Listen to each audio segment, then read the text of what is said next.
حسن اچھائی اور خوبصورتی کو کہتے ہیں، اور اخلاق یہ جمع ہے خلق کی، جس کا معنی ہے رویہ، برتاؤ، عادت۔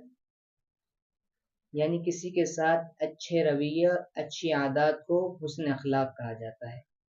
اللہ کے رسول صلی اللہ علیہ وسلم کے ارشاد گرامی ہے، صحیح بخاری کی حدیث 3559، ان من خیارکم احسنکم اخلاق، یعنی تم میں سب سے بہترین شخص وہ ہے جس کے اخلاق سب سے اچھے ہیں۔ حسن اخلاق آتا ہے اللہ والوں کی صحبت میں بیٹھنے سے، اللہ والوں کے پاس بیٹھنے سے، اور یہ حدیث ہمیں یاد دلاتی ہے کہ سچی نیکی اور انسانیت کا معیار یہ حسن اخلاق ہے۔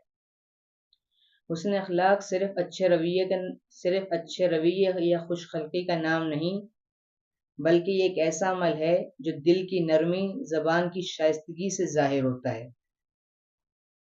اسلام ہمیں سکھاتا ہے کہ صرف اپنے قریبی لوگوں کے ساتھ نہیں، بلکہ اجنبیوں کے ساتھ، دشمنوں کے ساتھ اور تمام انسانیت کے ساتھ اچھے سلوک سے پیش آیا جائے۔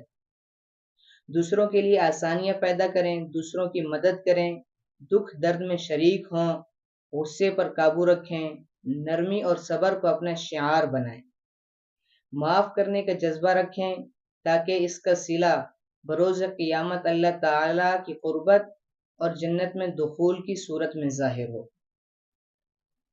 قیامت کے دن مومن کے میزان میں سب سے بھاری چیز یہ حسن اخلاق ہوگی۔ دعا ہے کہ اللہ تعالی ہمیں حسن اخلاق کو اپنی زندگیوں میں لانے کی توفیق عطا